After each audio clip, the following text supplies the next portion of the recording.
근데 이 감사라고 하는 것은 강제적인 것이 아닙니다. 해도 그만 안 해도 그만이죠. 그러니까 이 사람이 지금 감사해서 주님께 돌아오는 이것은 굉장히 자발적인 것입니다. 감사할 때 우리는 은혜를 베푼 그분을 생각하는 것입니다. 감사야말로 우리가 순수한 마음으로 예수님께 돌아가고 있다는 증거인 것이죠. 그러니까 감사야말로 진정한 믿음의 최종 인증이라고 하는 것입니다. 이 감사한 한 사람과 감사하지 않은 9명의 차이는 무엇일까요? 먼저 여기 9명을 보겠습니다. 잘 생각해 보면 그들이 나병에서 나음을 입었다고 해서 뭐게 특별해진 것은 없어요. 그냥 그들이 이제 다른 일반인의 상태가 된 것입니다.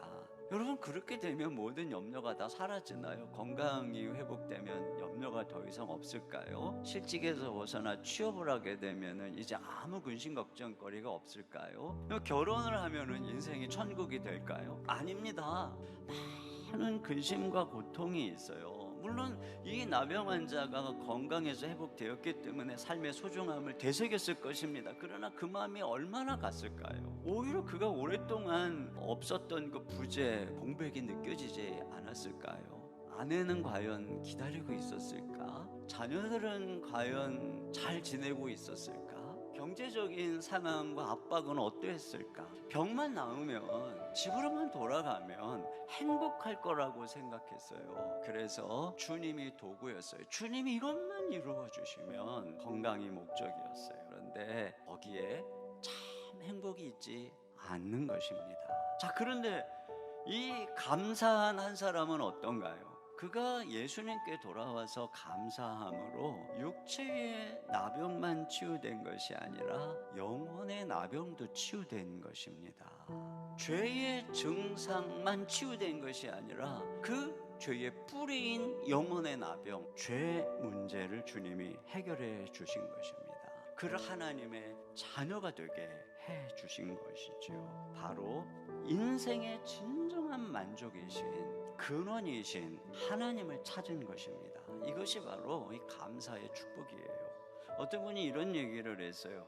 하나님의 주소는 두 가지가 있는데 첫 번째 주소는 하늘나라이고 두 번째 주소는 감사하는 사람의 마음이다. 하나님께서 하늘나라에만 계시는 게 아니라 감사하는 사람의 마음에 있다는 겁니다. 그 9은 어디 있느냐? 이것은 받은 은혜를 감사할 줄 모르는 것을 책망하는 말씀이죠. 이들이 치유를 받기 위해서 얼마나 소리를 높여서 전심으로 부르짖었습니까? 그런데 간구의 목소리에 비해서 감사의 목소리는 10분의 1로 줄어들었어요. 얻으려고 하는 데는 프로인데 감사하는 데는 아마추어였던 거죠. 이런 타락한 습성, 우리 가운데 우리도 모르게 새겨져 있는 이것을 이겨야 되는 것입니다. 그리고 우리가 배워야 되는 것은 무엇입니까? 감사하는 삶인 것입니다. 시인 박노해 씨는 이런 얘기를 했어요.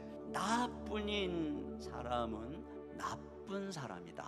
우리가 예수님을 믿는다는 것은 나뿐인 사람에서 감사하는 사람으로 변화되는 것입니다. 카네기가 이런 얘기를 했어요. 배은 망덕은 들풀과 같아서 가만두어도 자라나지만 감사는 장미와 같아서 계속 길러야 자라난다. 감사가 저절로 자라는 사람은 없어요. 감사는 우리가 훈련해야 되는 것입니다.